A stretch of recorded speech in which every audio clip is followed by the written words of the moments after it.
down and say, I won't be coming back. Let's call it a heart attack. Give me some of that knack. This is just a final payback. They all flipped on me, took my passions, left me be. When I had a place to sit, goddamn attitude to fit. Talk real sleeves knew where to spit. Things have changed and I have quit. Got nothing to look forward to but backlash full of lies. You're too late for where you're going. This is fate, the whistle's blowing. It's much too late. It's too late. You're much too late. Like a piss hole punk with his nose turned.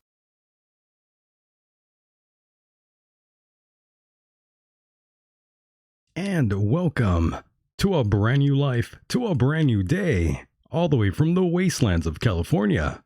My name is Michael, and I'm a mere figment of your imagination. I look forward to once again serve you those sounds of salvation. First time listeners, turn on, tune in, and drop out. This is a very, very different kind of show, a place where we don't feel so alone. Let us chase away the light no matter what you at home choose to believe. I do admire you for your curiosity. Tonight, we will be joined by a very special soul.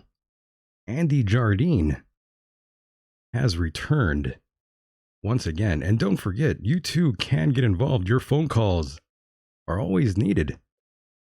That number is 760-332. 8724. One more time, 760-332. 8724. Don't be afraid. Now let's bring in our first guest here. Andy, are you alive out there? Yes, I am, sir.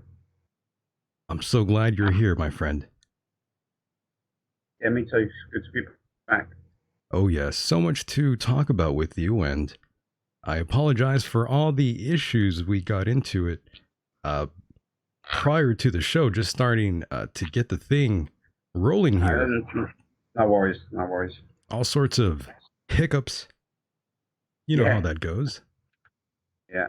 Yeah, it's super annoying. The bonus is I'm wide awake now, so that's... Yeah, that's good. And tell the audience where you are. I'm in Spain. I'm just on the coast, the Mediterranean coast. Beautiful. You can see from all. Yeah, you're in a great location. Lucky you. Yeah. I have to be here. I can't be anywhere else. I can't be anywhere that's cold. I would just fall up into a board and die. Anything below 15 degrees, that's me finished. Yeah. Perfect. And of course, for those that don't know, you are the author of the book Annunaki Genesis. The truth was written in stone. And yes. Was. Yeah. Great book, by the way. You read it, yeah? Yep, finally. Excellent. Yep, I really did enjoy it, and I definitely want to get into it with you here, but I definitely want you to refresh the listeners, want you to refresh their memories, and tell them a little bit about yourself before we get started here. Oh, wow. I was a really competitive kid. When I was younger, I just trained in everything that I could, anything I could find, really. Gymnastics, Kang Sudo, I did karate, I did judo, I did kung fu, I did football, I did athletics, you name it, I was doing it. It was literally training all the time. And then when I got into my late teens, I started competing. Some of you guys evolved from there. become a trainer, literally by accident. A couple of my friends said, "Oh, could you teach us how to kickbox? We've hired a hall. You know, just twice a week, come and teach us."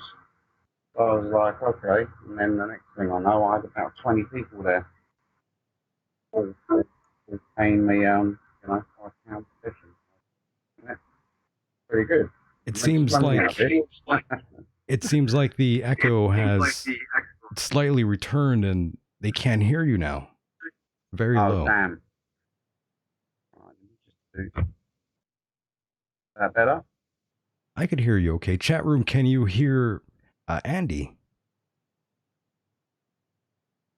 I'll talk a bit. Can you hear me now? I hear you fine. It's just the Okay. chat room, they couldn't hear you for whatever reason. Okay. Are they good now? I hear you loud and clear, but the chat room, I think they might be having some trouble with you. Oh, dear. They barely hear you, they say. Okay. That is not a good sign, folks. No, it's not a good sign at all. Let's see. What about now, folks? Can you hear the guest okay? Go ahead and talk a little bit for us. Right, and can you hear me now? Is it better? You sound good to me, though. It's too bad, though. I was hoping they could hear you loud and clear, just like myself, but I think we should keep rolling. It's okay. Yeah, that's better. Okay. That worked. Yeah. Yeah, we're good to Okay. go now. It's a bit temperamental, this. I'll use my other computer next time. This one's really old, and it's an old dinosaur That's okay. laptop, with held together with scotch tape and stuff. Oh, yes. So you were just describing your background here before you kind of dropped out. Yeah. I think I started just training people and competing. Right. And then obviously, when I was training people and competing, I went to lots of different events. And when I started taking my fighters to different events, and they were really poorly organised, I just thought I could do better than this myself. So I started doing my own shows. Just evolved from there, really. But I'm paying the price for it now because I've got screws in one ankle holding my bones together, and I've been in a wheelchair since December. So I had to have my ankle operated on, and then I'll have the other one operated on 2 months' time. Yes, I believe you sent me a photo of that. Yes, and that's why I moved here to Spain, because to recover from end-stage degenerative joint disease, basically arthritis, where I was living in Wales, in England. It would have just been awful. I wouldn't have had a life. I didn't have a life. I was just stuck in my bedroom because we lived in a house, so getting up and down the stairs was a problem. Here we've got an elevator. Park the car downstairs in the garage, just get into the elevator, and up you go, and you're right. I actually put the photo of the screws up in the chat room. Yeah, that's pretty horrible. Yeah, I was awake for that. They watched the whole operation. They didn't put me out. They gave me an epidural, so I watched the whole procedure. You were awake for this? Yeah. I watched the whole lot. Wow. Yeah, I could see it on the monitors. I was obviously lying on my back. They've got everything covered over you now. Yeah, the chat room feels your pain. Yeah. No, it was. I had a mild sedative. I was awake. My legs were numb. Girl. I could hear all the. Yes. The phone, and I was looking at the screen. And I was like, my leg. Because it just didn't feel like it. It felt like my leg was in a different direction. The it out, and it still felt like it was straight down, but they pulled it out to one side. You know, when I saw my foot pulled out to that side, it felt like it was in front of me. This was just curiosity. See where they get this, you know, the ghost thing from, you know. Very good feeling. But Oh, having we that, like, not the use of your legs, like paralyzed from the waist down, gave me an insight into, you know, people that have lost, you know, the from spine downwards. That's the feeling. I mean, for them to operate everything, it is so difficult. Talking them. Um, I believe we are losing you here. Sorry, can you hear me now? Is that better? Yeah, now I hear you better. You were like fading into the wind there. Do you know what it is? I just turned my head to the left and got to look straight into the panel of the computer. Huh. So, yeah. You all right now? Yeah, we you hear me you well now. Yeah, now I hear you Oh, fine. Okay. Definitely Yeah, stay that's what it there. Definitely stay there. is. No, okay. Don't move. I will. No, I'm not gonna. Yeah, someone in the Yeah. chat room, they didn't hear how you injured yourself, however. It's just all the training I've done over the years. Okay, wear and tear over the years. Yeah, it's called end-stage degenerative joint disease. Okay. And basically, what happened was I they could have treated it with hyaluronic acid injections, but I was doing my shows, and the girl that was working on reception was stealing money from me, and when I found out she was stealing money, I confronted her about it. Um, and then the next week, I had two policemen at my door come to arrest me for harassment. So I went down to the police station, and then suddenly they made up two other charges out of thin air. They kept me in the cells for 3 days. Then they put me in the next day, and no conviction or anything. Then they stuck me in prison. Oh, you Yeah, sound like you are fading underwater now, just like someone in the chat room said. right.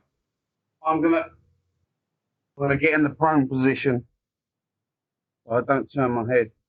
So is that better? Slightly. Still Slightly. bad. Still bad. Maybe I should try calling you back on here.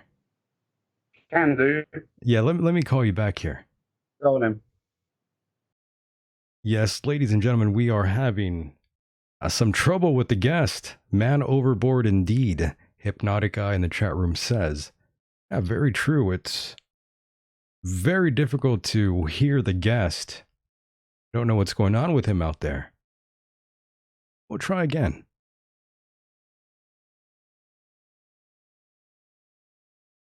Hopefully this time he's somewhat okay. Hello. Yo. Okay. You sound pretty good now. It's really clear. You sound somewhat better.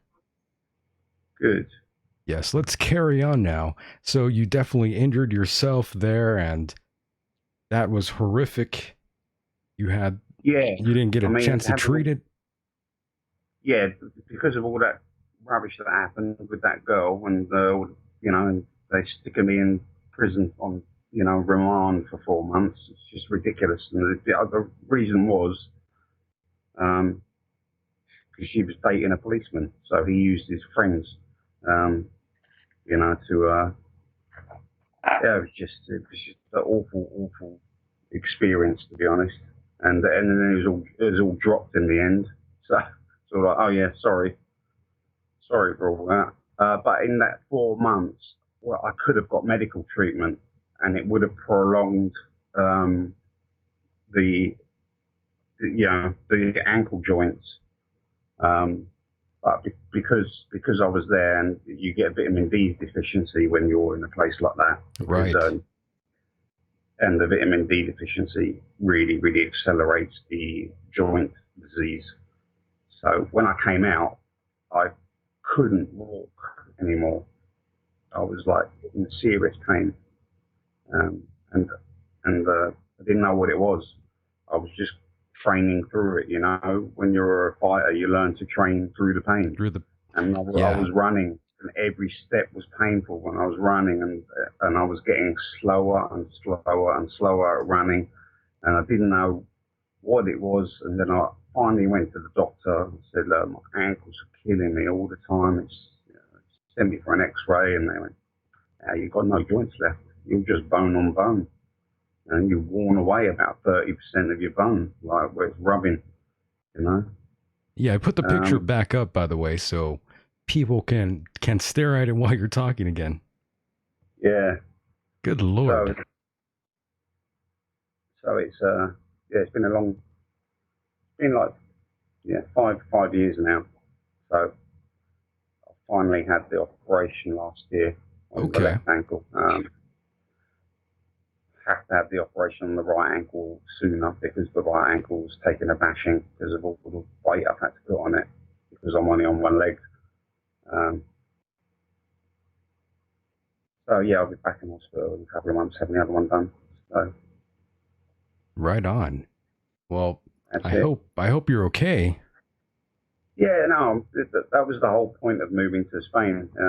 It's so that I've got a swimming pool next to me, so I can exercise in the pool, swim.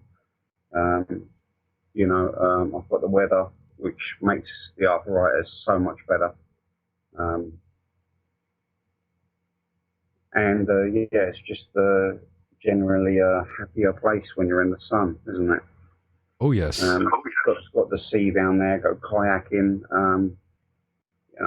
You can't do all that in England. It would just be a miserable existence there, recovering from this kind of operation. Oh yes. And how exactly did you become interested enough to write the Annunaki Genesis? Well, it's actually like when I told you about going to prison for 4 months. Right. When I came out, I wanted to move out the area, so I moved out the area with my missus and my son. We moved to Wales, which is beautiful down there as well. It's by the seaside, it's beautiful beaches and stuff, and it's a lot quieter than West London. West London's just so noisy, It's right next to the airport. We were cars everywhere, people everywhere. That's just too busy there for me. I like it nice, quiet, nice and quiet. So yeah, I wrote it when we were in Wales, because obviously I couldn't really do much. I couldn't do any training or anything. I was in the house most of the time. And by the way, why were you in jail? Because that girl that was working for me on the reception, right, that was stealing money from the till. When I confronted her about the money, and when I say confronted her, it sounds bad. I said, "Look, I know you've been stealing money. Like, let's talk about it. Let's talk about how you can pay me back, without me involved in the law, And the next thing, I've got the law at my door, so she's done one on me, and I didn't know what was going on. I was like, harassment? What the hell? What do you mean harassment? They basically used all the work emails for me saying, right, this is, I think you've been doing this, and it was all by email, backwards and forth, and they called that harassment, when I'm just trying to find out where my money's gone, basically, and she was working for me. And it turns out she was dating a copper, and he used his friends and stuff. They made up some charges out of thin air, which we dropped. Yeah, it was just rubbish. So it was a mess, in other words. It's just disgraceful, to be honest. It really is. That, you know, I mean, it just gives the police such a bad name when they do stuff like that. You know, they should be objective. They shouldn't take things personally. You know, they shouldn't be doing favors for a person either to try and set someone else up. You know, I mean, you know, my son was devastated because he just lost his granddad, right? So it's the first funeral he's gone to, and then all of a sudden he doesn't know where his dad is, so he thought I was dead as well. And then he starts wetting the bed and stuff like that and crying. So my missus, I said to her, "You've got to bring him down to see me. I know you don't want to bring him down here, but you've got to bring him down because he thinks I'm gone, like his granddad's gone. You've got to bring him down." So when she brought him down, it all changed. But yeah, that people don't realise that's the sort of effect that you have. It's not, you know, she's not getting one back on me or anything like that. Right. She's just affecting my son, a little 4-year-old boy, you know, and putting loads of stress on my missus, you know, who hasn't done anything wrong, you know. Yeah, that's always a hard thing when kids are involved, and you know, you're fighting the wife, the girlfriend, and then sometimes even the family. Yeah, I've just seen it so much there in that they see with the court system and stuff like that, and they just seem to believe the best liar. Like the best liars seem to win. You know, that's the stage it's got to. You know, it's just a ridiculous situation. You know, when they I mean, how can you arrest someone and make up charges? You've got no evidence, no nothing. You know, how can you put someone in prison when you haven't got any evidence, or no one's been injured, no one's been threatened, no one's done anything to anyone, and they just put you in prison? Not because they should, because they can. You know. Right. It's a disgrace, if you ask me. It's a disgrace, and the reason they can do that is because you consent to it. You consent to it when you get your birth certificate, because you represent that. That's your legal fiction. Remember, I said to you, look up your straw man. That's what your straw man is. When you are born, your parents take you down to the registry office and register you, but they're actually incorporating a company. That's a bond they're creating, and that bond is traded on the stock market. So you're just a commodity. You become a consensual slave. It's all maritime law, the whole thing. And you can actually find out. I'll send you all the details actually, so you can pass it on to your listeners. You can actually find out what your bond is worth by going through the different series of websites and stuff and banking systems. Yes. And what about your relationship with the woman and your child now? Oh yeah. We obviously we live together in Spain, so yeah. Everything's good now. Yeah, I mean, they are. Our mum died last week, so that wasn't good. So, sorry to hear that. Sorry. Yeah, it's bad, and she had to go to the funeral, obviously, and I couldn't go because my passport expired, and I'm stuck in a wheelchair, and the boy had school, so yeah, I had to stay here for a week, and she had to deal with it. Right, but she had family out there, so she was all right. Yes. So, getting back into how you were first motivated enough to write the book. How did that come into play for you now? It was on my mind for a long time because I did a few lectures beforehand in West London, and it was just a topic of study for me, really. You get told a lot of things when you're younger, like you get told a lot of lies, you know, tooth fairy, lie, Father Christmas, lie, religion, lie, okay, you slowly find out you've been lied to about almost everything. Um, so you start investigating, don't you? Right. And my last place was the religion thing. Really, I was sort of because my dad was a quite a devout Christian, um, and I just didn't buy it. I couldn't. I couldn't. It has to for something for you to believe something. It has to be logical. For me, anyway.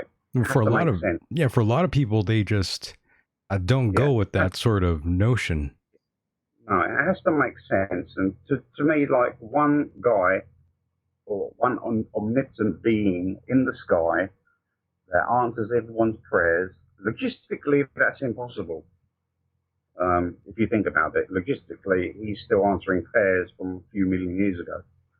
Um, and and we don't know if animals pray. Maybe they do. And he's answering their prayers first. How about Scientology? Do you rule that out completely? Yeah, that's just mad. He's That's L. Ron insane. Hubbard, right? Right. He was good friends with Jack Parsons. Jack Parsons was the first rocket scientist, and I write about this in my book. And he started the Jet Propulsion Laboratory with a guy called Theodore von Karman, who was a German and knew Werner von Braun and a lot of other Nazis, and was instrumental in bringing them over to America after World War II. But what happened with Jack Parsons was L. Ron Hubbard ran off of his wife and stole all of his money, all of Jack Parsons' money. And Jack Parsons mysteriously died in an explosion in his house. So, now all these guys were being investigated by the FBI at the time, even L. Ron Hubbard. All of them were. They were just a bunch of weirdos. They did strange things like rituals and stuff like that. They did some very strange stuff. They were friends of Aleister Crowley as well. You know, the guy in London, Aleister Crowley? Yes. Ever heard of him? Of course. Yeah. Right. So they were all in that circle. And even there was a Chinese guy called Xin Tzu, I think his name is. And he was investigated by the FBI as well. And he buggered off. He left America and went back to China. And he actually started the Chinese space program. So he's a very, very good scientist. Yeah, so, Tom Cruise is one of the more famous Scientologists, and Tom Cruise has done very well for himself as an actor. But Scientology, Scientology is just insane. That's a cult. Yeah, of course it is. Of course it is. There's nothing but a cult. How they've got that registered as a religion, right? They know a lot. They know some people in some powerful positions. That's all I can say. Yeah, they do. To get that registered as a religion is ridiculous, and that's just to avoid paying tax.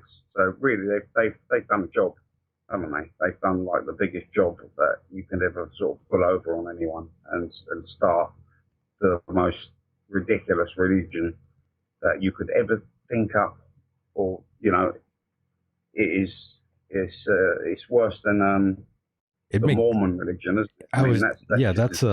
That's another religion where I would consider it a complete lie, started by Joseph Smith. That's a lie, my friend. That is another cult made up by another individual. It's another madman. It's another madman, insane. That suddenly gets a following, just like. I mean, you can look at them throughout history. Joan of Arc, she was crazy. She was a mad woman. She was a lunatic. She heard voices and stuff. She was probably a paranoid schizophrenic. The same goes for Muhammad of the Quran. That guy was a lunatic. Oh, by the way, John Travolta was also a Scientologist. I forgot all about that. Yeah, he is. That's weird. It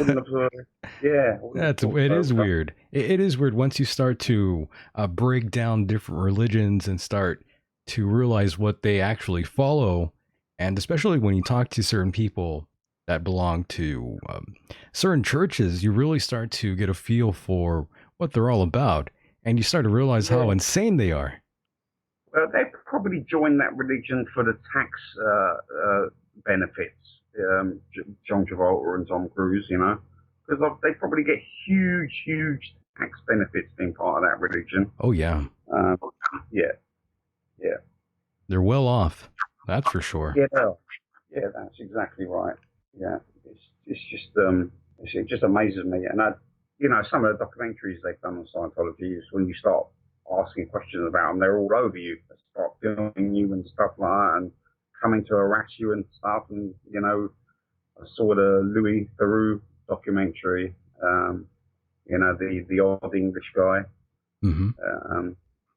And they just suddenly attacked him, didn't they? Like with cameras and stuff. And yeah, the Mormons are also the Mormons are also insane.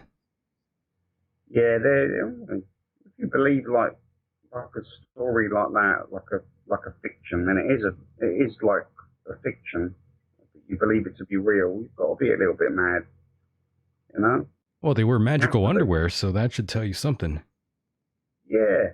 I mean, it's like if you came across an adult that still believed in Santa Claus and the Tooth Fairy, you wouldn't think he was normal, would you? Not at all. Exactly, and that's the same that goes for these other things, these other religions, these cults, because that's all they are. You're right. These are cults.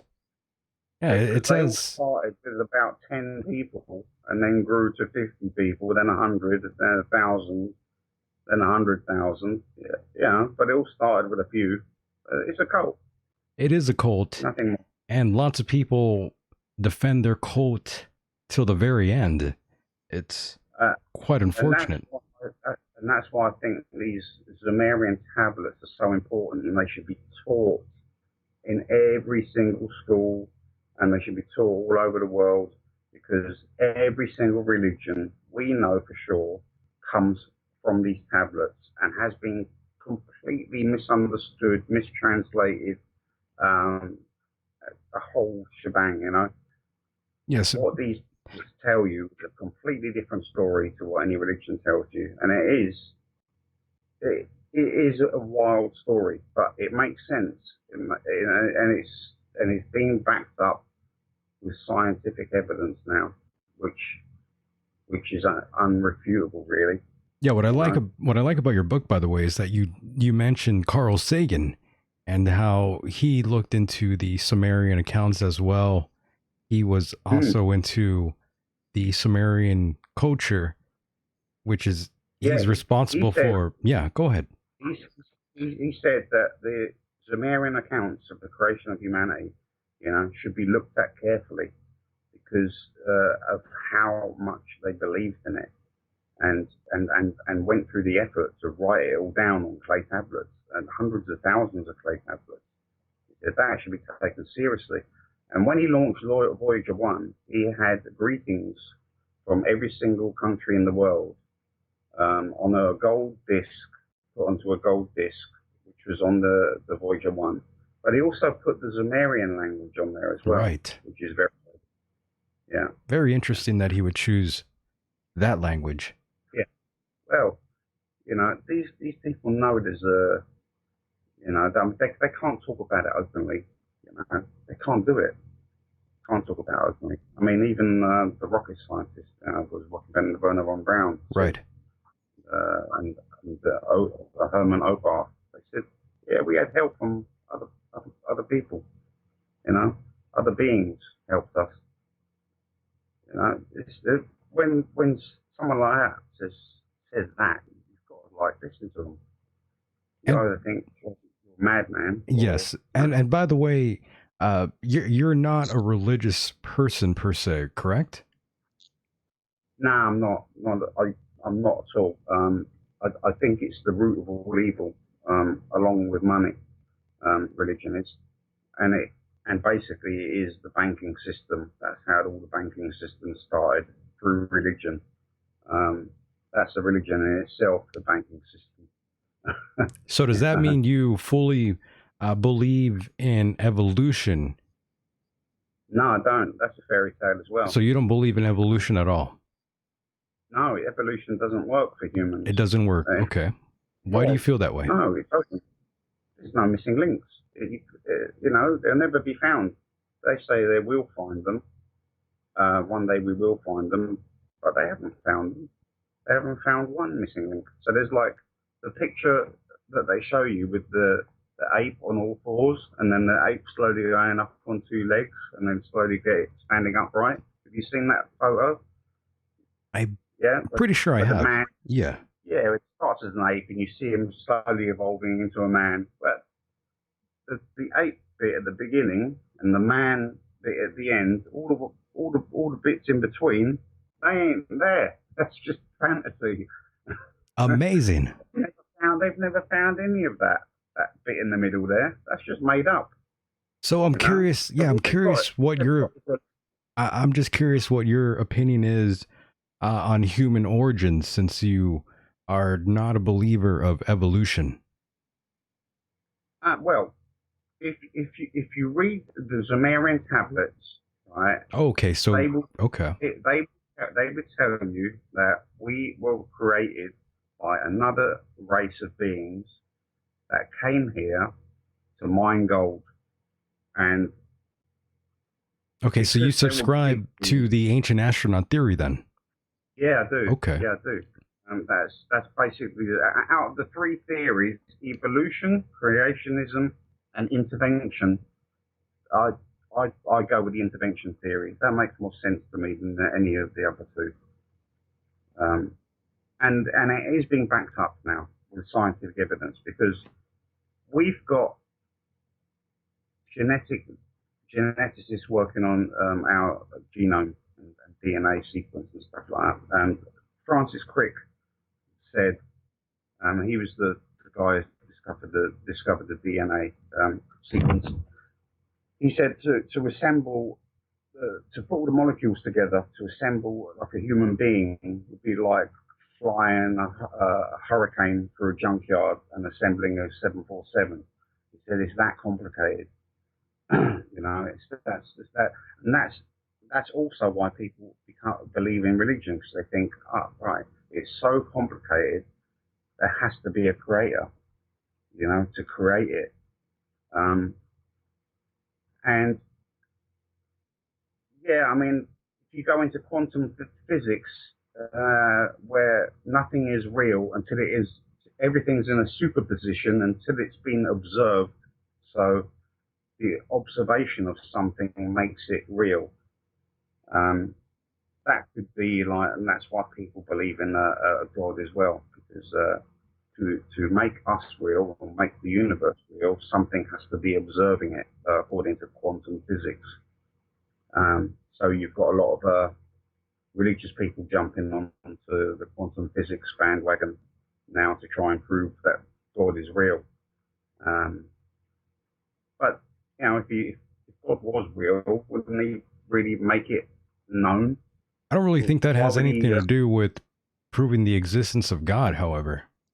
Yeah, no. It really has nothing to do with God, which is why I'm amazed anybody would try to sort of, try to go on that route to describe a possible God with string theory or anything of quantum mechanics, when just those people are kind of confused, in my opinion, because that has zero to do with a God. Exactly, yeah. I mean, they look at the universe and they say, oh, it's so mathematically perfect, the universe, just one little thing different, or if we were a millimeter out this way or a centimeter out, then there would be no light. That's just such a load of crap. Yeah, that's ridiculous. It doesn't work that way. Rubbish as well. It's like, no, there is no Goldilocks zone. It all depends on the power and size of the star.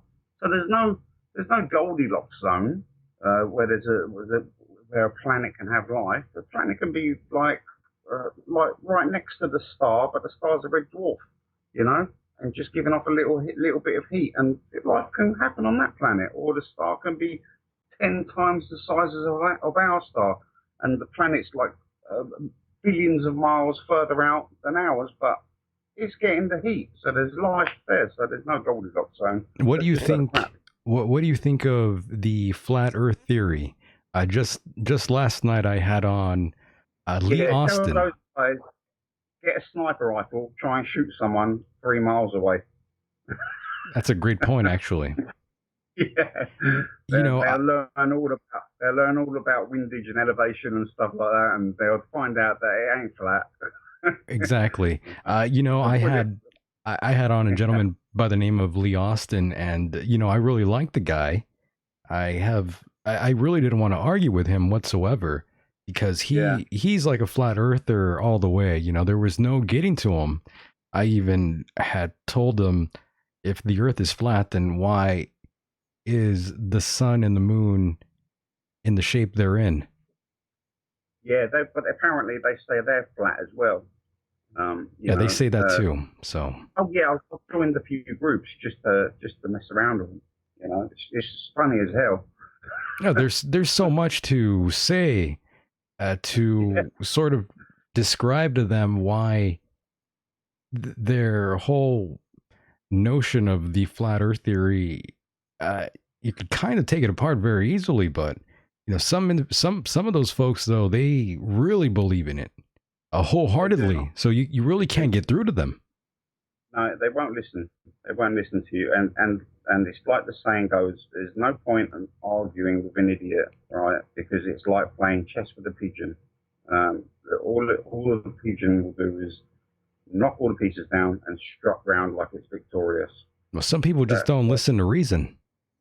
No, that's it, exactly. So you can't argue with an idiot, you know, because that just makes you an idiot. Yeah, I just, you know, it was not going to go. Yeah, it was not going to go anywhere though. So I just thought, arguing with him is just not going to work. No, there's no point arguing with idiots. You just got to walk away from them because no matter how hard you try and convince them, they are never going to listen to you. So you need to just move away and leave them to it. Yeah. And I'm sorry to have to say it that way, but it's true. I don't want to try to control anyone. I don't want to control anyone's, you know, freedom of thought and what they subscribe to. You know, if you want to believe that wholeheartedly, I'm going to let you. Yeah, that's fine. Believe what you want. Just don't force it onto anyone else, you know? Yeah. That's the best way we could put it. And in terms of human origins, just to go back quickly here, I've always leaned towards the theory of panspermia, which is how the theory of how life originated on Earth through microorganisms. Science leans more towards that in terms of probability than, you know, most other theories out there. Scientists now, pretty much all of them actually now believe that there is abundance of life in the universe. But I agree with that as well. Yes, that's how we came about. Yeah, I think it's a byproduct of the creation of the universe. Life is a byproduct because the building blocks of life float around freely in space. Amino acids, you know, hydrogen, everything floats around in space, and it's picked up by asteroids flying around. They gather it up and distribute it onto planets when they hit them. You know, and they've proven that these, you know, microorganisms can survive an impact of an asteroid. They're really tolerant and they can survive the coldness of space. So these bugs and bacteria, they're flying around all over the place. The whole universe is teeming with life all over the place. Just because you can't see it doesn't mean it's not there. You know? Yes, exactly. It's like, look out your window and tell me if you can see an elephant or a lion. You can't. No matter how hard you look out your window where you live, unless you're living in the country where those animals are, and you're right on the, you know, the plain, you won't see one. That doesn't mean they don't exist, you know. Yes, and that reminds me of a gentleman by the name of Ego Swan. Oh yeah, the remote viewer. Correct. Yeah. Pretty strange stuff, right? The whole Stargate project. Well, the remote viewing is pretty much an established thing, uh, and that all comes down to consciousness. And this is what I believe. We are all God. We are part of a cosmic consciousness. We all contribute to a consciousness. We are all part of it. You know, the universe is consciousness. You know, and we're just part of that consciousness. We feed into it, um, and that's how you can connect with other people. You can connect with people from the past, the present, and the future. This is what Edgar Cayce said.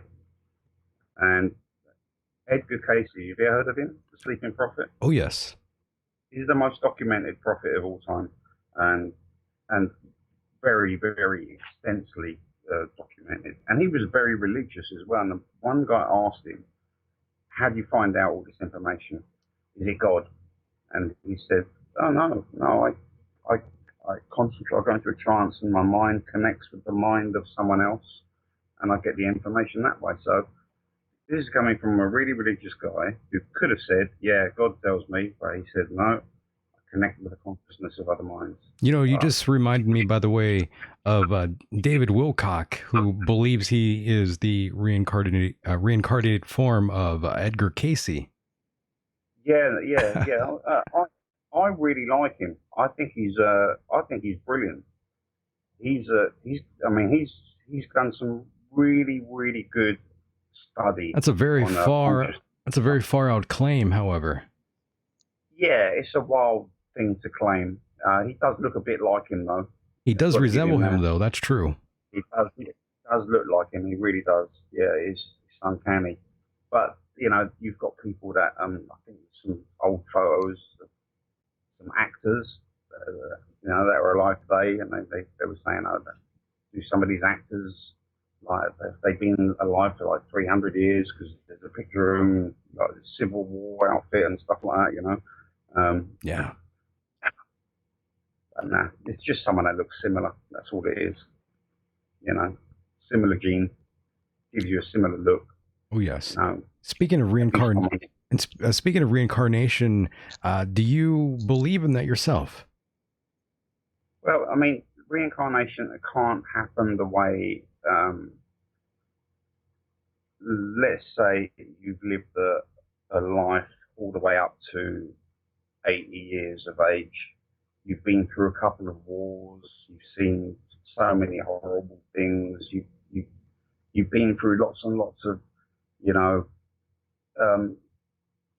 just the traumatic situations and stuff like that, people dying and, you know, that you've had to deal with. If you were reincarnated with those memories, you'd be a fucked up child. I think so, man.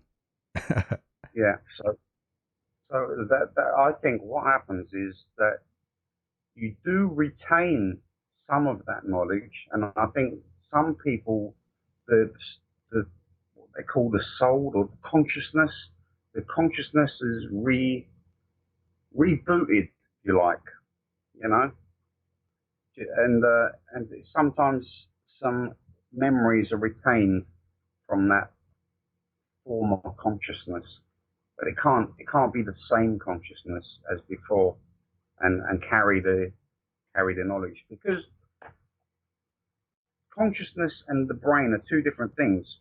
You know, your memories make you who you are. That's your memories. Your consciousness is something completely different to your memories. So if you transplant your consciousness into someone else, you still have your memories, but you could have the consciousness of someone else. You see what I mean?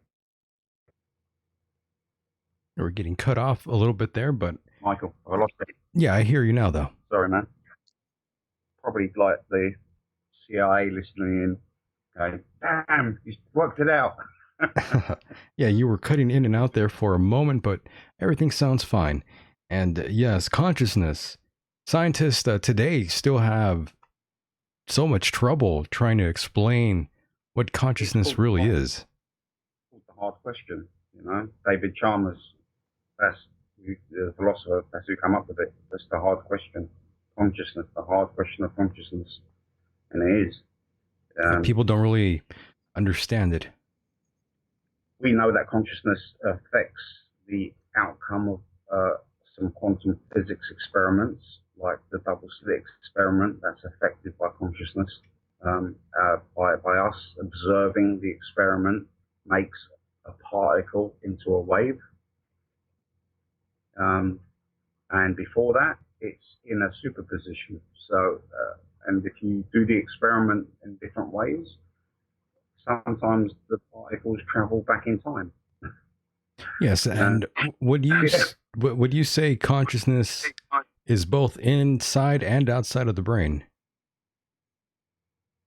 I think we're part of we form a collective consciousness. I think we are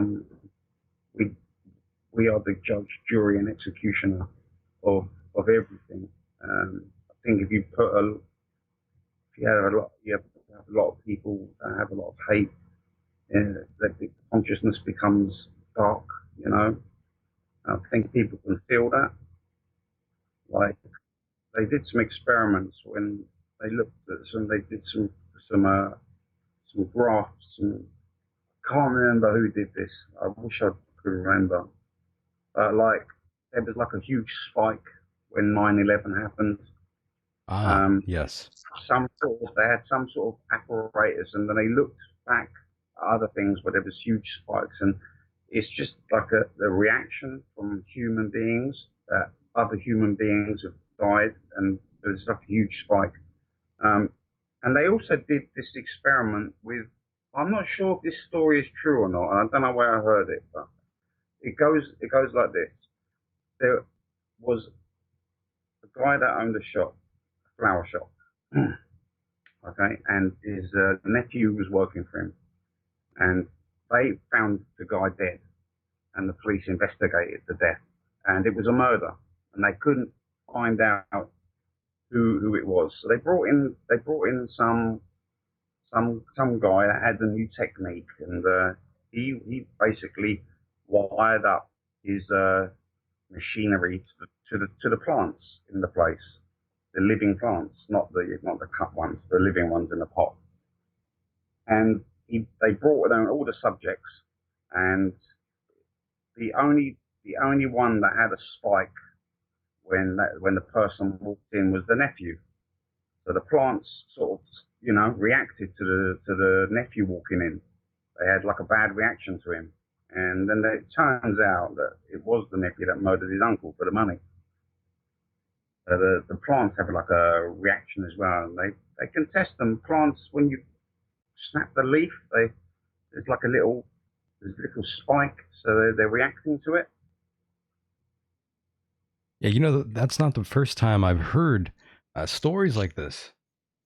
No, it's a living thing. Isn't I think it was really this talking to plants. This got really popular. I think sometime in the 70s and 80s. Yeah, the flower power. Yeah, I mean, well, talking to plants is good because you breathe out carbon dioxide, and that's what they breathe in. I think there's a guy by the name of Dr. Stephen Farmer, if I recall, who talked a little bit about this before. He's an older gentleman. Okay. What did he do? I've not heard of him. Yeah, he talked about some of this, and he would want people to talk to their garden, basically. Yeah. I mean, when the universe was created, or when it expanded, or however it happened, I don't really sort of buy into the Big Bang theory either, because I don't think you can create something out of nothing, which is where they're at the moment with the Big Bang theory. I think it had to be something huge that collapsed and then exploded.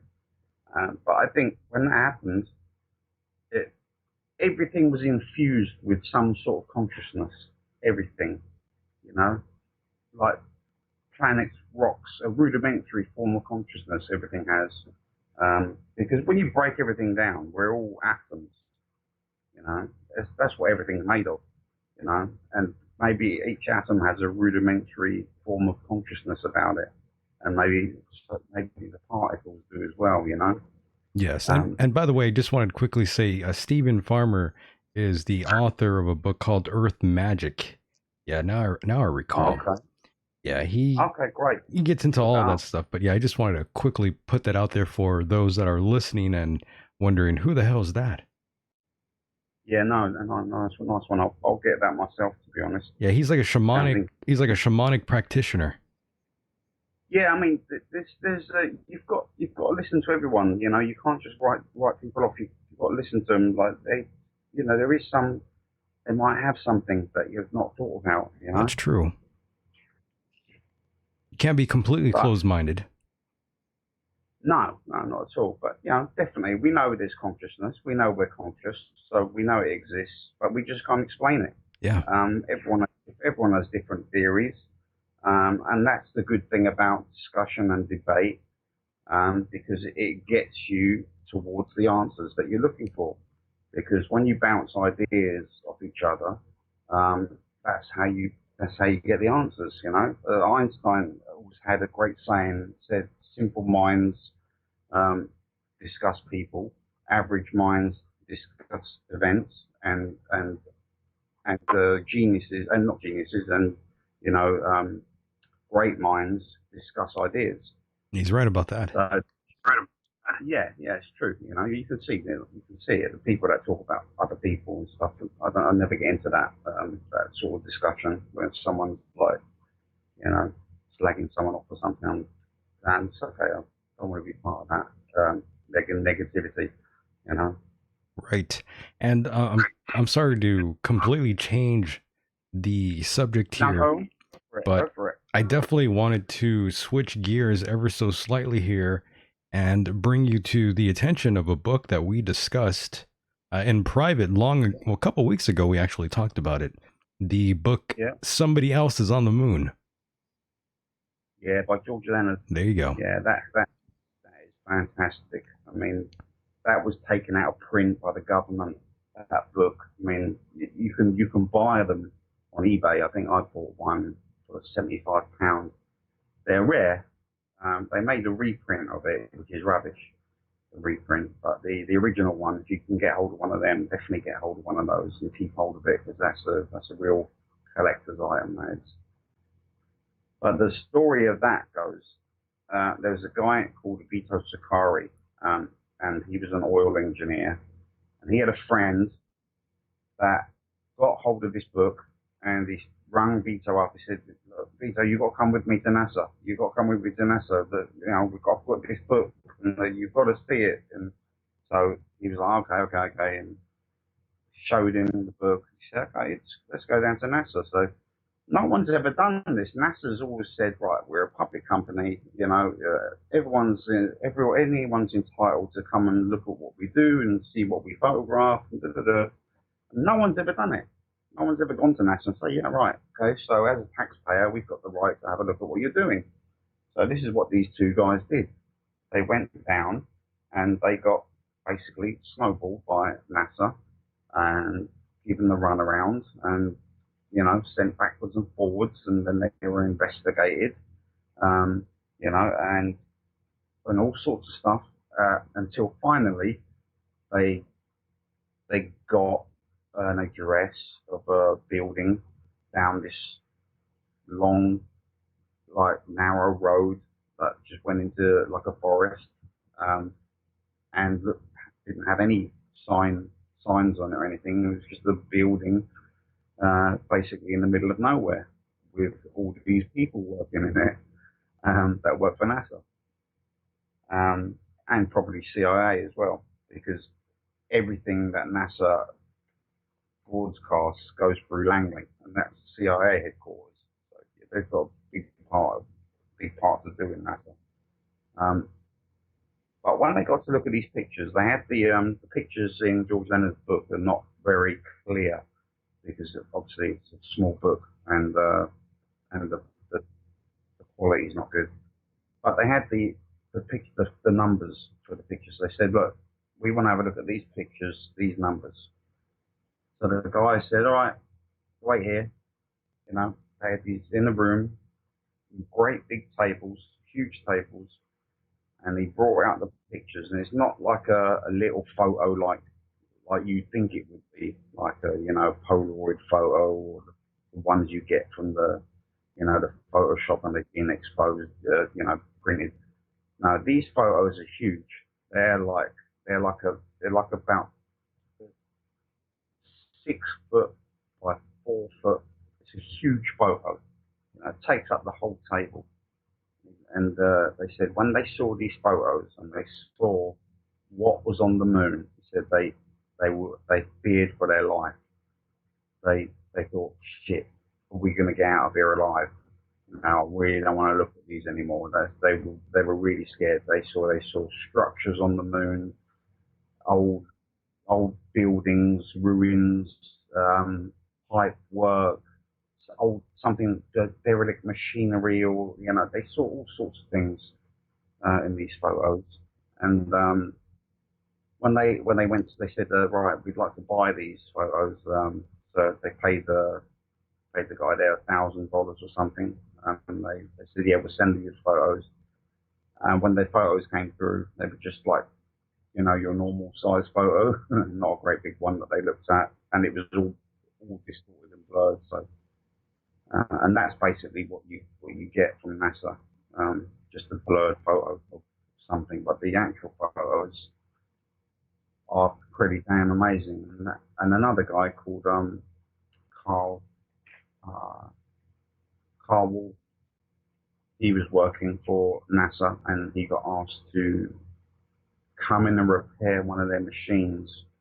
And when he went into the laboratory, one of the guys there, the lab technician, said, look, come and have a look at this, look at these photos. And he was, I don't think I'm allowed to. He said, just have a look at them quickly. He looked at these photos, and he also said there was structures on the moon, just amazing stuff on the far side of the moon. Yeah, it's weird. Have you seen the Apollo 15 photo? And it's basically like a fuselage. They're sticking out of a crater. I believe so. Yeah. This all reminds me again of what we were talking about in terms of remote viewing, and the CIA using a couple of remote viewers themselves to remote view the region of Mars, where the remote viewers then described the faces on Mars and the pyramids. Yeah. Well, Mars was like the Earth. Like when you see the pictures of Mars these days, what they show you, they tint it red. It doesn't look like that. When you're standing on the planet, it's got a blue sky. It's not the desolate place they make out. It was very much like the Earth once. It had oceans and rivers and plant life and all sorts of stuff, and probably all different kinds of life on there. But looking at our solar system, if you look back a million years ago, you would have seen two Earths, two planets next to each other. That look very much the same. It's pretty amazing. Yes, it makes you wonder why NASA has been lying about so many different things and photoshopping their photos. People will freak out. That's why all the religious lot will just freak out, and they proved that when Orson Welles did his broadcast, his radio show, and there was a bunch of people. I think one guy just left his family in the house and buggered off to the mountains by himself. He was that scared. Yeah. Do you blame him? And there was. Yeah, I do. And there was they committed suicide. Some people committed suicide because of that radio show.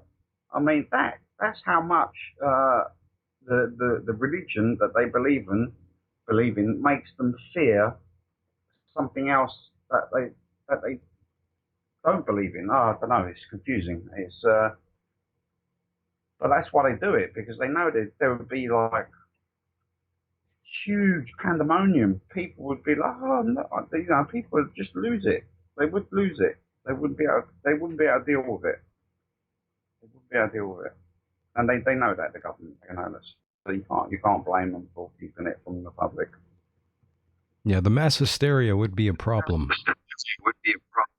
Yeah, it would be. It really would be. And that's why they did the Project Blue Book was basically set up to make all the events, to give a scientific explanation on everything that was being reported.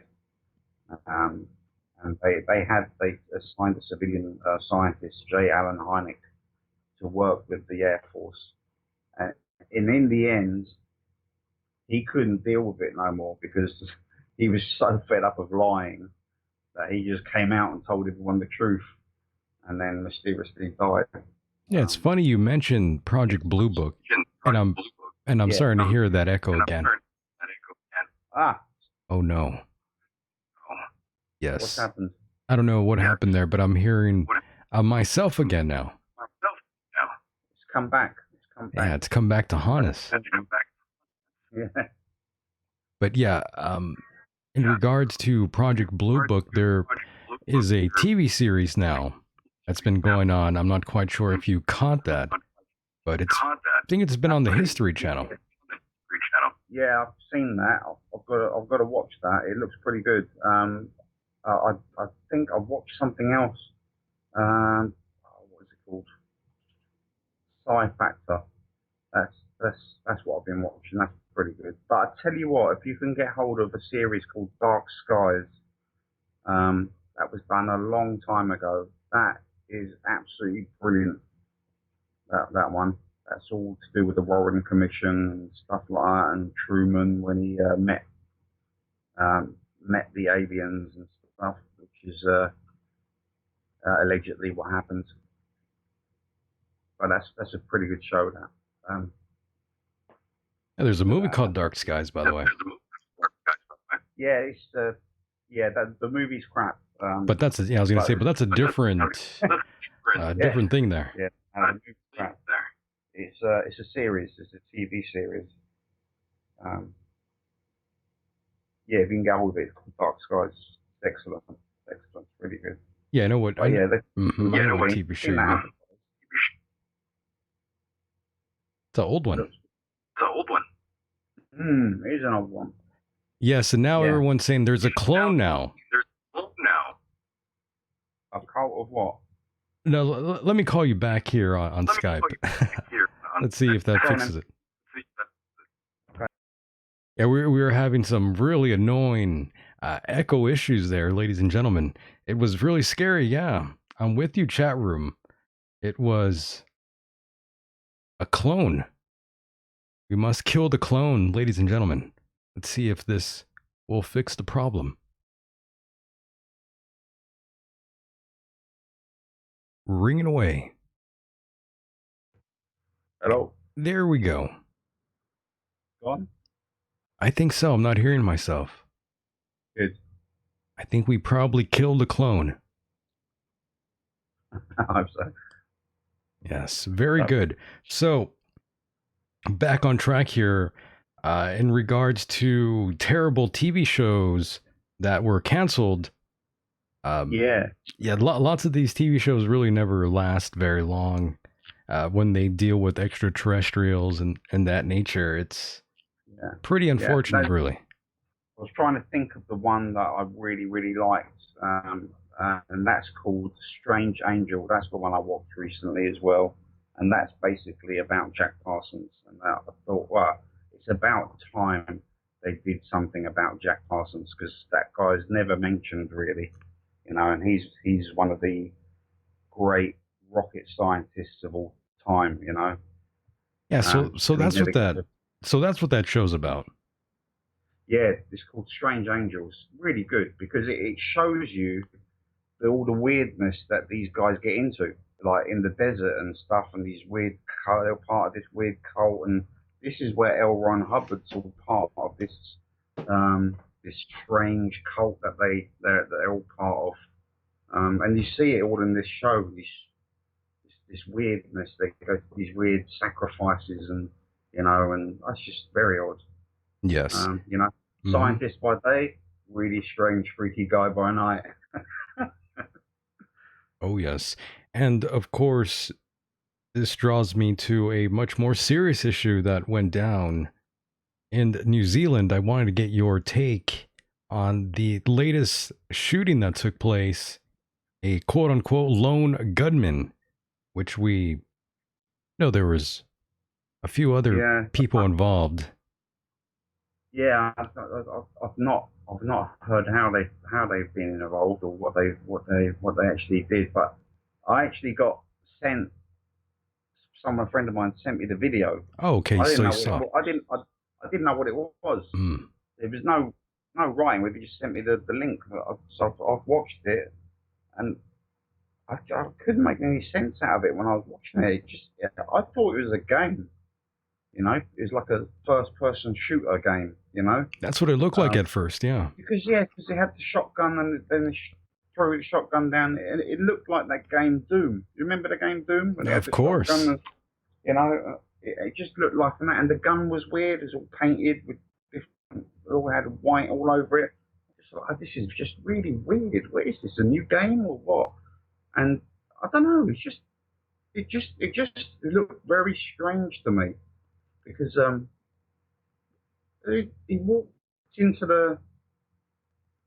You saw him shoot like the guy in the doorway with the shotgun, like 3 or 4, 5, 6 shots, and then threw the gun down. Then you see the machine gun come up. Which is, I think it's an AR-15 type, platform.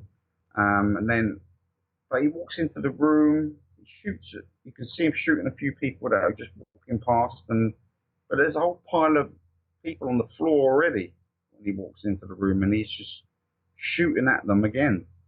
Um, I don't know. I couldn't work out. When I found out, I deleted it from my phone after I watched it because I don't like stuff like that anyway. And I've told my mate that. I said, he knows I don't like stuff like that. I think that's why he sent it to me. Oh, so he sent it to you to, I guess, troll you to some degree. Yeah, yeah. I mean, he sent me like videos like before, like a Chechen soldier getting his head cut off, Oh, and I okay, was some like, gore "Oh, type shit, yeah. don't don't send me stuff like that, please. I don't want it on my phone. I don't want to look at it. You know, just don't send it to me. So like when you sent me this, I was like, ah, I didn't think it'd be like real. But when I saw the news, I was like, oh my god, that's the video. Yeah, And it I was texted pretty him back. I said, is that the thing that happened in New Zealand? right. Like from the news, is that the video you sent me? And he was like, yeah. I said, oh my god, that's horrible. That really, I mean, anyone that goes and shoots someone that's unarmed, and doesn't mean anyone that's unarmed is just fucking coward, isn't it? You know, it's just the most terrible thing. Really is. Yeah, it was pretty Especially, awful. yeah, it's just disgusting. It's disgusting, and it's just like evil fueling evil. That's all it is, isn't it? Let's face it. It's nothing to do with any religions or anything. It's just pure evil, you know. Pure evil fueling pure evil, you know. Yeah, Um, if you go that far to slaughter innocent people like that, yeah, you can't yeah. go around killing people without a probable cause. No, and I think that's what I love the American Second Amendment, and I do think everyone does have a right to arm themselves. They But do. what the New Zealanders are saying now, oh yeah, we're going to bring in stricter gun laws. No, why has that got anything? It's like That's not going to help. like someone using a car like they have done to run people over, like they did in London, and then someone saying, right, we're going to bring in stricter car laws. We're not going to let everyone have a car because Yeah, it's people are using the asinine. car as a weapon. Yeah, yeah, Yeah, exactly. it's So, really ridiculous. The whole it's true though. thought True though, that because lots of people have been run over with cars, right, on purpose, right? Terrorists, that didn't have access to weapons, so they used the car. instead, or they used a knife, like when that soldier Lee Rigby was attacked um, in London. But they don't go saying, right, that's it, we're going to outlaw knives because too many people are getting stabbed, so we're going to get rid of knives. It's not the knife that does the killing. It's not the car that does the killing. It's not the gun that does the killing. It's the person, isn't it? Yeah, stricter gun laws is not going to save anybody, really. You want, all right, you get rid of all the, tighten up all the gun laws. Or someone going to use an axe, or they're going to use a bow and arrow. You can't ban everything. If those guys that were attacked in New Zealand were armed, that guy wouldn't have got past 2 or 3 people. If a couple of them were concealed carrying and could defend themselves against a shooter, then yeah, Right, and for those that don't know, the entire online video is on, I guess a couple of websites like DTube. I'm pretty sure you could find the video, but I wouldn't recommend anyone going out there and actually seeking the video unless you. It's just like you don't want to watch it. I wish I never watched it, because it's not something I want in my memory. That's pretty intense. Yeah, it's not. It's not something it's not something I like. It's not something I like to see. It's something that disturbs me, and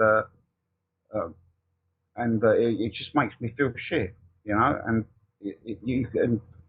I just don't understand how someone can just take someone's life away from them with no consideration, no empathy, no nothing. But that's the history of humanity, isn't it? We're a pile of burning bodies, aren't we? In a way, yeah. Tortured and burning bodies, throughout history, war after war after war. I think England, I think someone said, there's not, when you add it all up, there's not been a month where England's not been at war with someone. Fighting a war somewhere. Yeah, there's always a war. War never ends. But the difference between a war and a blatant shooting like that is a war is there are rules. Well, most of the time. You do get people that break the rules, but they become war criminals and they get convicted as such. But basically, you're competing against someone else with a similar type of weapon, So that's fair game, isn't it? I believe so. And also, Milo Yiannopoulos also banned from entering Australia now as well from comments that he made that were considered anti-Islamic. Yeah, but the thing is, right, why is it anti-Islamic? He's entitled to his opinion. If that's his opinion, then isn't he entitled to it? I might not agree with what he said, but I'll defend him to the death for him to be able to say whatever he thinks. That's true. I'm not exactly a fan of Milo whatsoever, but he does have the right to say whatever he wants. He does. Everyone has the right to say what they want, and that's exactly it. You can't stop people from saying what they want. That's the right, People have different opinions, and like I said, that's how you get to the answers, by discussing things with people, even if they have a different opinion to you. You may agree to disagree in the end. And can you imagine though? Can you imagine though? What you say actually gets you banned from a country. Yeah, no, that's pretty outrageous. Yeah, it's just rubbish, isn't it? It's like I think poor old Liam Neeson come out with something, didn't he? That I don't think he meant to say it. He's getting older and stuff, but he was pretty much crucified for saying something bad as well. It's almost like the thought police, isn't it? Yeah, that's what it really is. Freedom of thought is being taken away. Yeah, it's like you're getting punished for you, because what you say is a thought first, isn't it? So it's like the thought police. Yeah, I don't agree with what he said, but I mean that's his personal opinion. Yeah, what you write on Facebook, you can be arrested for. It's just ridiculous. That's awful. It is. Yeah. I mean, This is what happened to me after I came out of prison. Well, remember I told you about that girl? I put on there. I think it's a fucking disgrace what this girl, I didn't name her, what this girl has done to me and my family, my poor son suffering, stuff like that. And do you know what she did? She used her boyfriend, policeman again, reported my Facebook post, and then they tried to arrest me for that. Wow. Just writing that. I was sitting in the police station, right, because they said, come in for an interview, and I was like, why am I sitting here? They said, oh, well, she said, I was like, that, first of all, that post that I put is not, I've not mentioned anyone's name, right? I've not threatened anyone. It's not malicious. It's not anything. It's not offensive. You know, she knows it was directed at her because she's feeling guilty about it properly, but there's no name there, you know? I'm not naming anyone, not shaming anyone, you know? Why the fuck am I sitting there? You know, again, not because I should be, because someone can make me sit there, you know. It's just a waste of time, isn't it? So they did you dirty like that, huh? Yeah. Wow. I said, in the end, I said, look, Facebook is an avatar. If you're gonna arrest every single person for writing something on Facebook or Twitter, right, then you may as well arrest most of the world that are playing video games, killing people in video games, because that's their avatar in the video game, and they're online gaming, talking to each other, shooting, killing people in these games. Go and fucking arrest them. They're virtually shooting people, and you're virtually offending people. By the way, going back to the shooting really quickly here, you know, when I first saw the shooting, you just reminded me because you said video game. Yeah, it really did look like a video game. And I thought it was a video game. Well, I really did. Here's the thing, though, to be completely honest, I've seen way more gory and gruesome type videos online.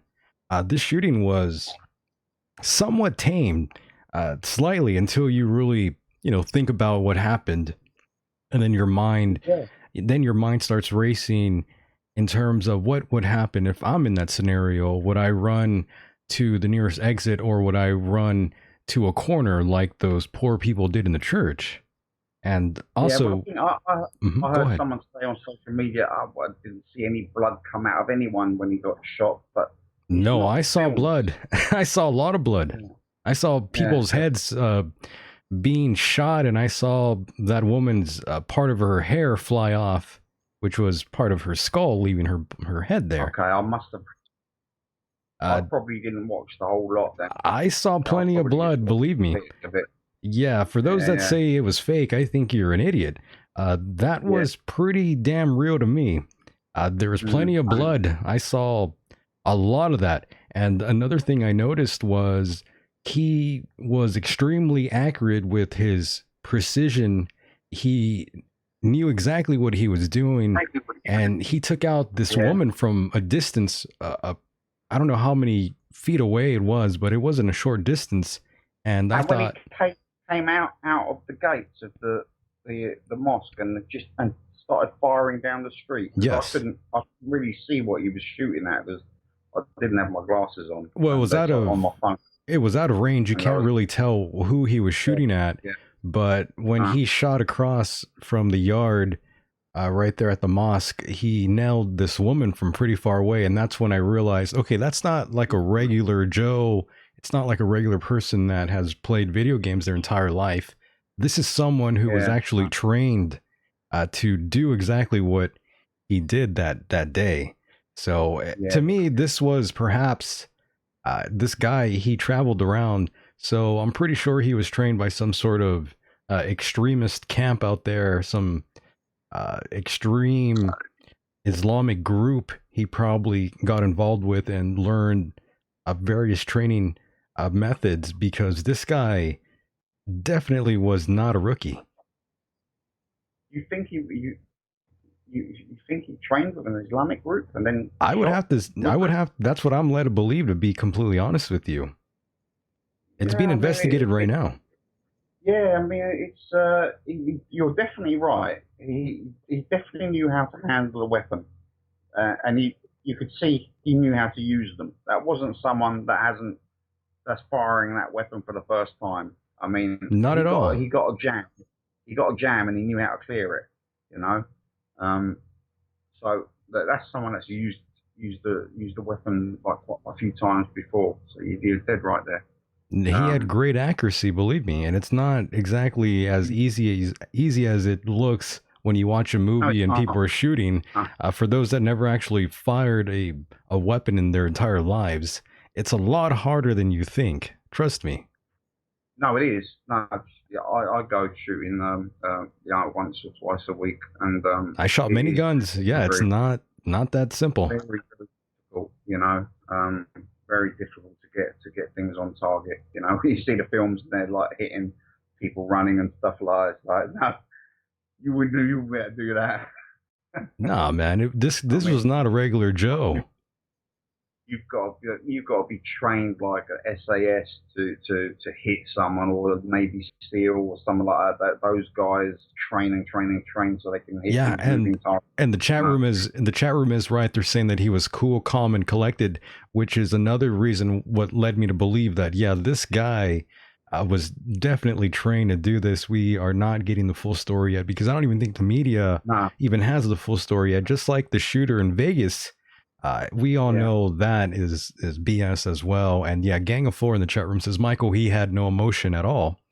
Very true. He yeah. You showed can't no see his emotion. face when he's in the car, and when he's looking at you, and looking at the camera, his face was just very stern. You know, Yeah, like he also planned to burn the mosque down, and it was actually kind of interesting because once he ran back into his car, there was a song playing by the artist known as Arthur Brown, who for the longest time I thought I was one of the only people who even knew who that was or have even heard that song. Um, he definitely planned it very well. I think he thought by the time he entered the car, he would have had burned the mosque down by then because that song Fire was playing in the background. I thought that was a yeah, pretty interesting touch there. yeah. It's just it's not good. It's not good it's not good for humanity. Shit was You know, it's crazy. really not good. You know, it's not good when you've got the Islamic lot killing like people in concerts. It's not good when you've got idiots like that Anders Breivik killing people for because of immigrants, or this guy killing people. I mean, the the world the world is a bunch of immigrants, isn't it? Let's face it. Everyone comes from a different place. Pretty You much. know, pretty much Yeah, they pretty do. much. I mean, America's pretty much the whole country are immigrants, aren't they? Apart from the native Indians and the Vikings before that, who were immigrants. The best the best doctors are immigrants here. Yeah, yeah. I mean, it makes you have to have people from different cultures and stuff. I mean, that's what I like about here. In Spain, it's so multicultural. I mean, we've got um, neighbor Spanish, another neighbor, she's from Jordan. Upstairs, we've got an English neighbor, and downstairs, we've got Russians.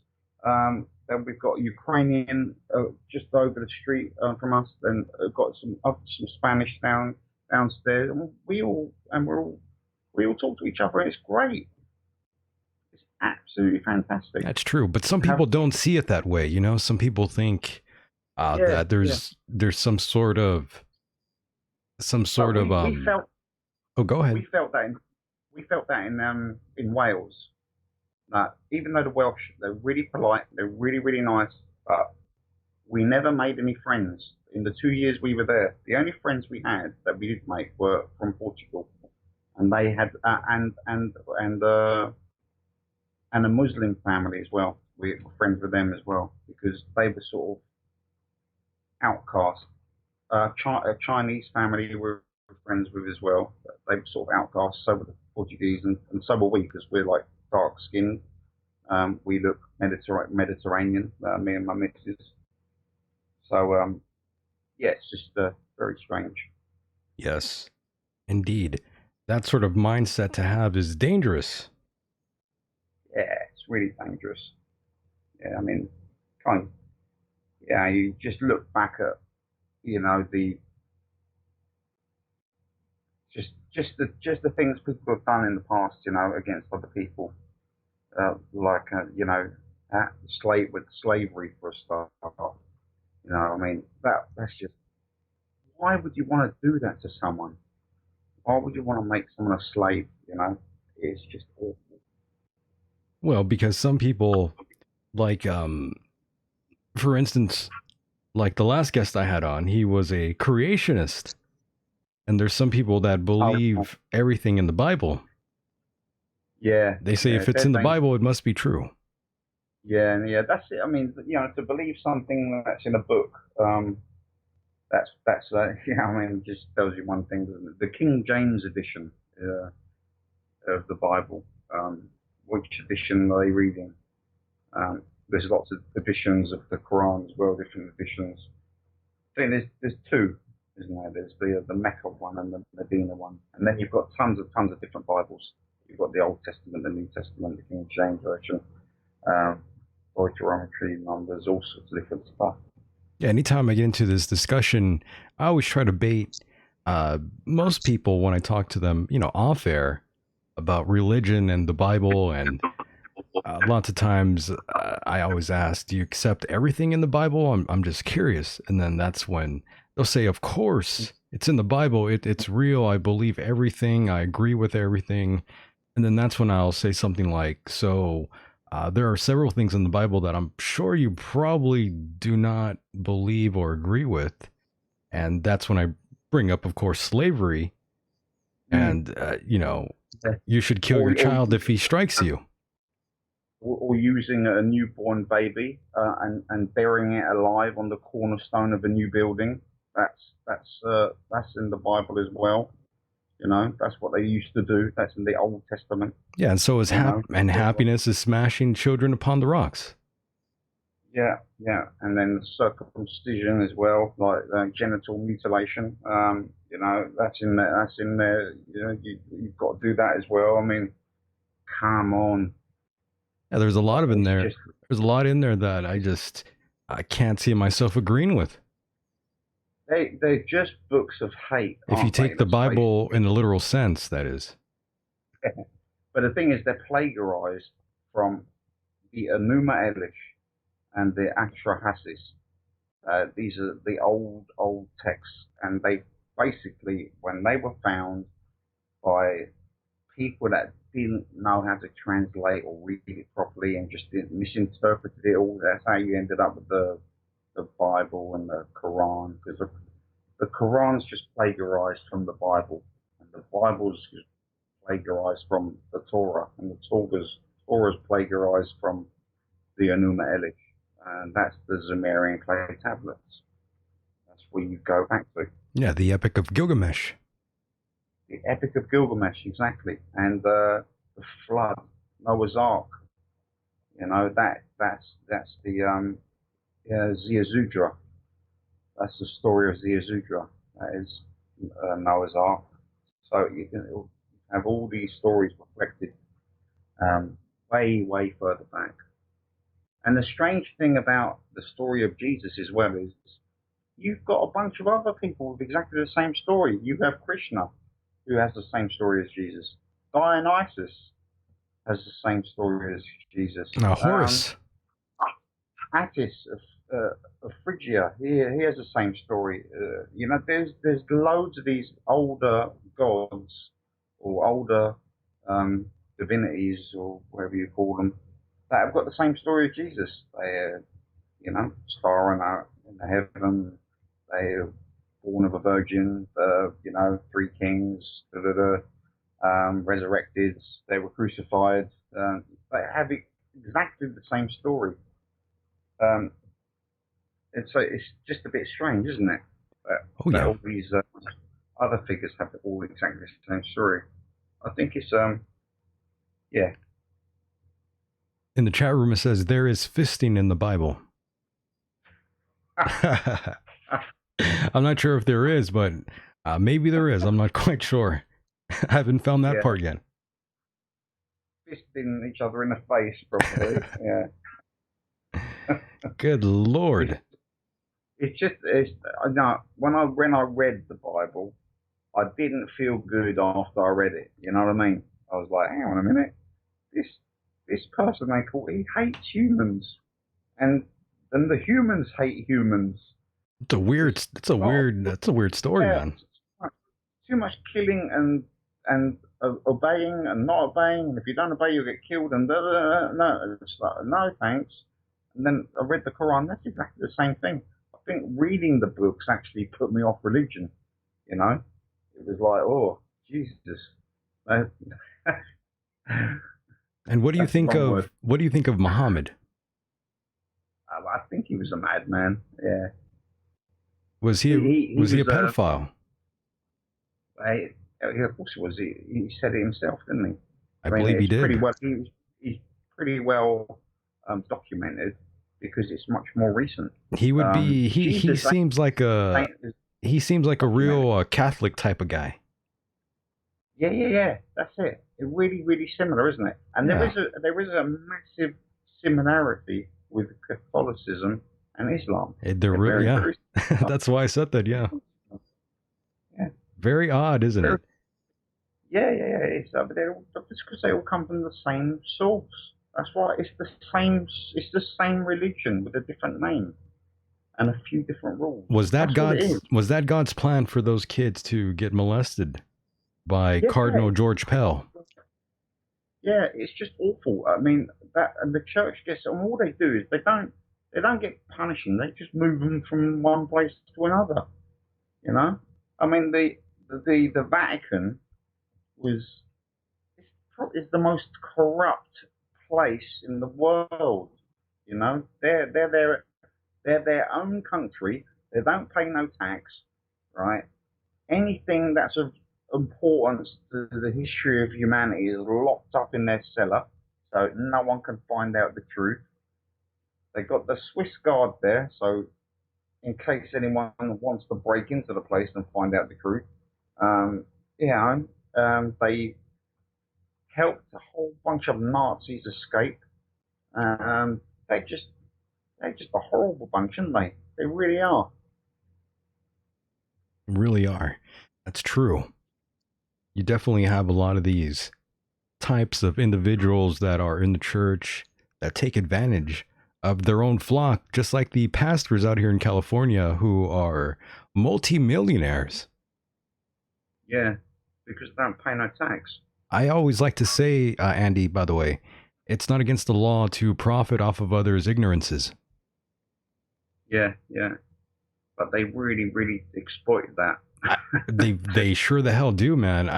It just like I'm completely dumbfounded by individuals out there who continue going to these sort of places. Really, It doesn't make any sense. when you know they are Well, completely corrupted, and yet you still go and associate yeah, yourself with this sort of thing. that's because people are generally weak and they need someone to follow and someone to tell them what to do. Because they're sheeple, aren't they? They're just you know they don't know, can't think for themselves. You know, they're just a cog in the greater That's the lack of scheme. common sense, though, man. Yeah, but that's what religion does, doesn't it? It clouds your judgment, I doesn't think it? it does. I think it's probably done a lot worse than good.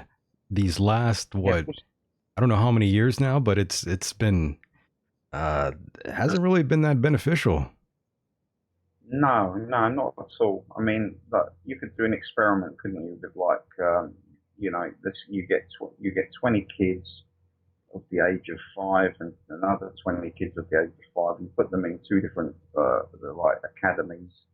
In one academy, like you teach them about Socrates, Einstein, you know, just all people like that.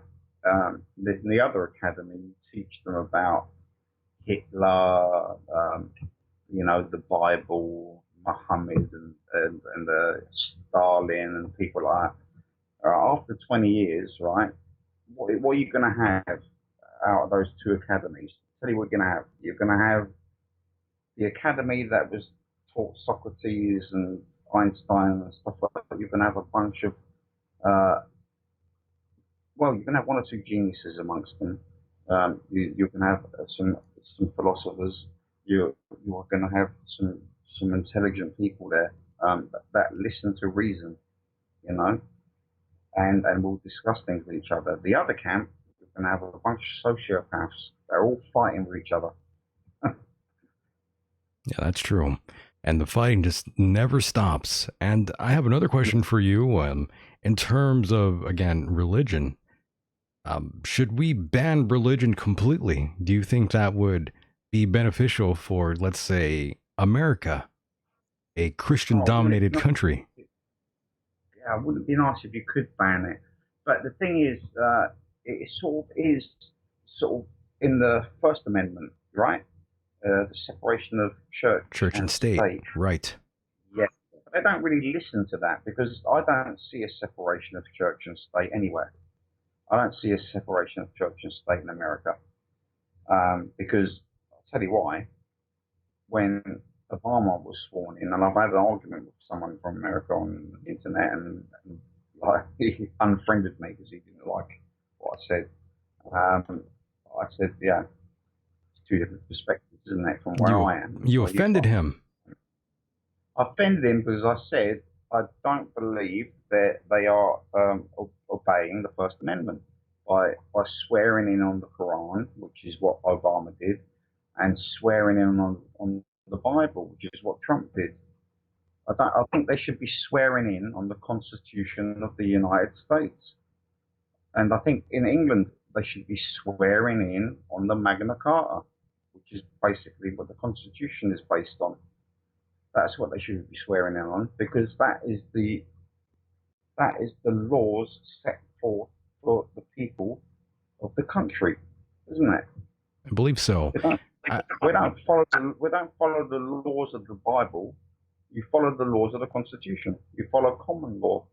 That's what you should be swearing to abide by common law and to swear by the Constitution. And it should be the same in England, to abide by common law. And I'm swearing on the Bible. If I went into a court, no, don't give me a Bible to swear on. I'm not going to swear on the Bible. yeah, it's even worse.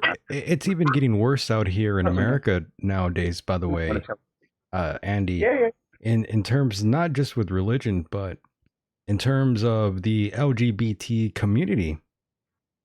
yeah, Now schools, I believe New Jersey has become the second state in the nation after California to adopt a law that requires schools to teach about LGBT history.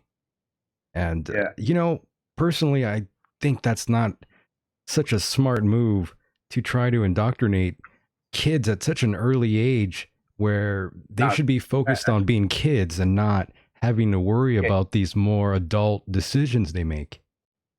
I'll tell you what that's called. It's called child abuse. It's And really, it's child I can't believe this child is going abuse. on. When you teach them religion, that's child abuse, right? When you teach them anything that's not important to them at that moment in life, what's important to them in that moment in life is not to be lied to, not to be told a load of bullshit, right? And to have to look after them and teach them the basics, the basic tools of life, you know, and teach them a load of rubbish, that they're not interested in, that's going to confuse them. Yeah, it's just gonna confuse them, and no disrespect Yeah, to the gays and the lesbians and the trannies out there who listen to the program. I have yeah, much love for you too. However, when yeah. you are just a kid, I don't think that's a positive thing, my friend. No, I think kids should leave out religion when you're teaching kids. You should leave out anything like that. They don't need to learn about sex or anything like that. They can learn about all that when they get older. Exactly. When they Yeah. become teenagers and they choose to, okay, I think I want to learn about this religion, or I want to learn about that, or okay, well, I like girls or I like men and stuff like that. You know, they should be able to talk about stuff like that when they get older. That's when they make the decisions, isn't it? I believe Not, so. I think that would be ultimately the best yeah. decision for them because, again, they're just kids. They shouldn't have that weighing in on them at all. Shouldn't even be a thought. And the worst thing is, you know, with the Jewish faith, where they circumcise the kids, that's genital mutilation. You're not giving that child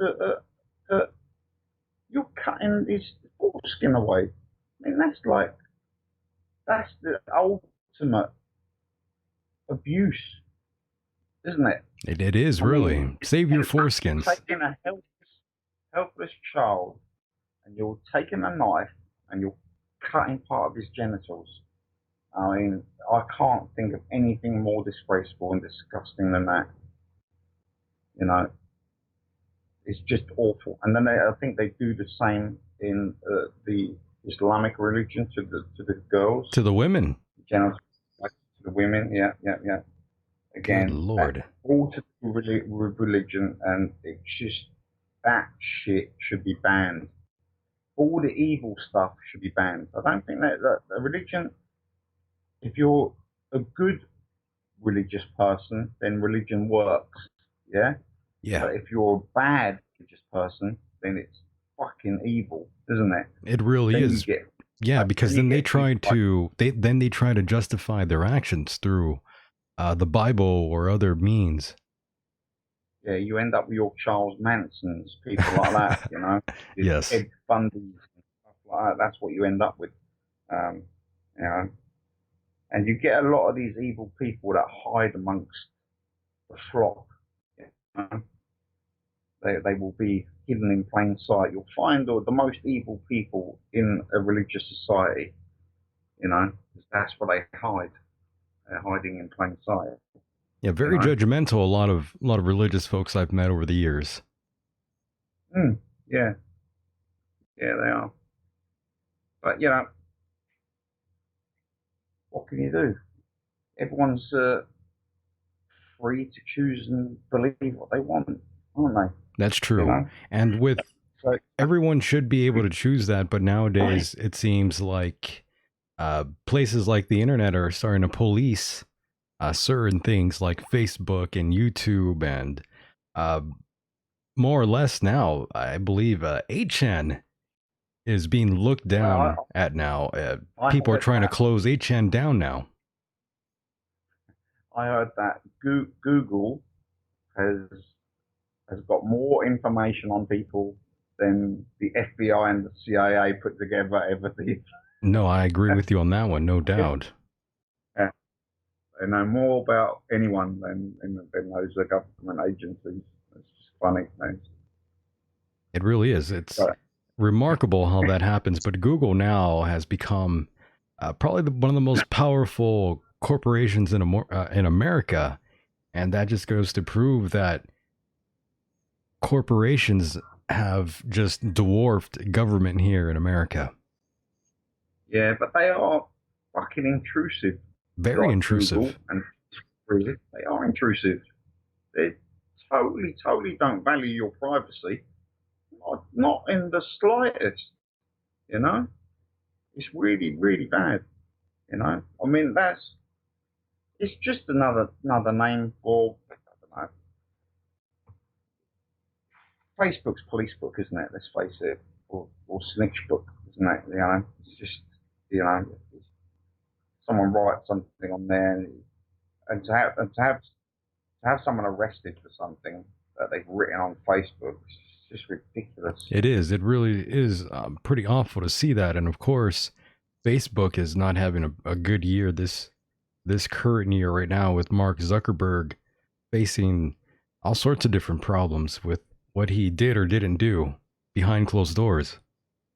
Right, yeah, yeah. Well, he's got his little ties with the CIA, isn't he? You know, I think got like so. an award. Yeah, yeah. Yeah, he was selling us out for a long time, selling our He was. information to all sorts of places. Yeah. Exactly. That's what the banks do as well, the credit card companies, and they sell your information. You know, they pass it on to these, these finance companies and stuff like that. They just sell your information. Just that, it's just all wrong what they do. We are just consensual slaves. You just got to remember that. Personally, I think Mark Zuckerberg should be in jail. Yeah, a lot of these guys should be. They just get away with it, everything, don't they? They really do. Like the Clintons, they should be in jail as well for funding their entire campaign on drugs and guns. Yeah, but you can't. What can you do with these people? They're so powerful. You can't put them in jail. They're just too powerful, aren't they? You know. And if I die, by the way, Andy, just know that I was not suicidal. Yeah, me too. That goes both ways, right? Yeah, you can't really be talking about that, which is interesting because you saw when they were doing their campaigns, no one actually really brought up Mena, Arkansas to Bill or Hillary. No. Ain't that cute? Yeah, it's just odd. I don't know how these people get away with it. They just got tons of power. If it was you or me, we'd be rotting in a jail cell right now, my friend. Damn right. I get arrested for sneezing.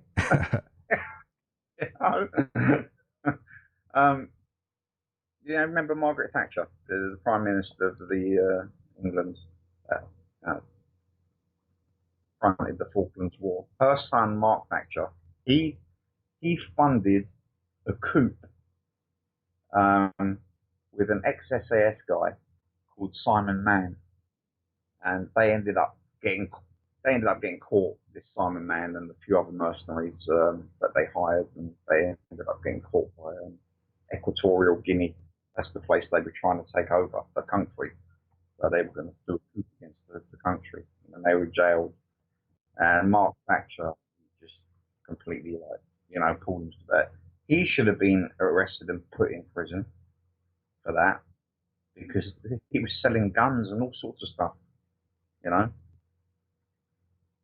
It's just one rule for one and another rule for another. By the way, in the chat room, we have Anders in here. He says he looked up statistics and circumcision in the world and very violent crimes like murders among the population in areas where men are circumcised. There were less violence. So maybe social engineer, he wrote. Right. Less violence in places where people have had their penis chopped. That's interesting. Yes, social engineering, yes.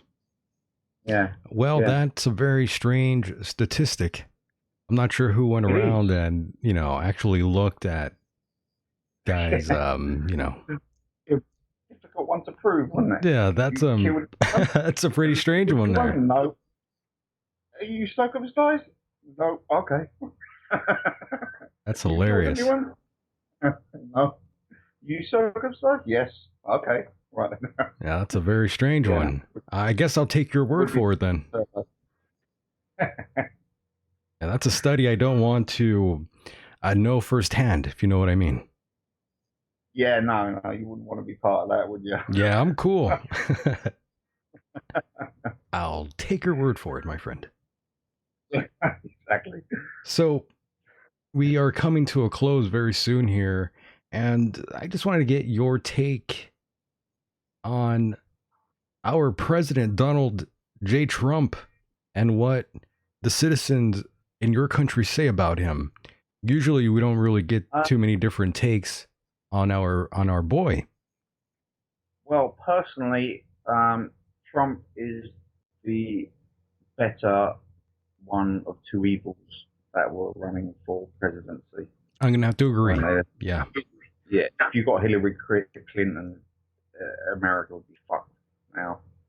I think Trump is, he may be arrogant. He may be offensive.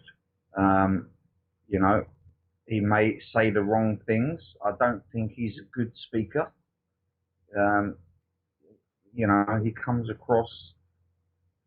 Some people don't know how to talk or say the right thing. I think he's one of those guys. I'll tell you what. I'll tell you who does his thinking for him is Mike Pence. Mike Pence. Now, yeah, that's the brains behind the lot. That guy, definitely. And Yeah. what does the regular citizen say about Trump out there? The regular citizen now. I mean, I've got a few friends that like Trump. I actually like him as well. I think he's good. I think he's good for America. I don't think he's good for the world. Because I don't think he's a brilliant diplomat. He's a businessman. And the businessman that's on top of his business. Right. In hindsight, he's a better choice than Hillary is, no doubt. Oh God, yeah. Hillary would have been awful. Honestly, I think you'd be at war now with someone.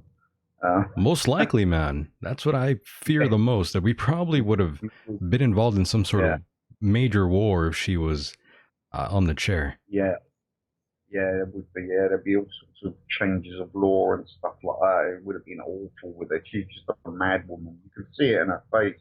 That's just crazy. That's crazy all in that face. That's what it looks like. If you wanted to identify the word crazy, look at her. A good example. Yes, and on a side note here, I've been very vocal about Michael Jackson lately because of that documentary that came out. But even before then, I was still talking about my disdain for some of his actions and decisions that Mr. Jackson made along the way. What exactly is your take on Michael Jackson? I've never really liked him, to be honest. But then I've never really liked Jimmy Savile either. So maybe I saw something in them that I just didn't like. Like, that's from, when I was a child. I didn't like them. Never liked Michael Jackson. Never liked listening to his music. Never liked Jimmy Savile. Never watched his programs. I don't know. I got a lot of heat for not being a big Michael Jackson fan and being kind of negative about him when I would describe him. Lots of his fans very angry with me. A lot of the soccer moms out there, the half sunburnt, stomach full of Xanax.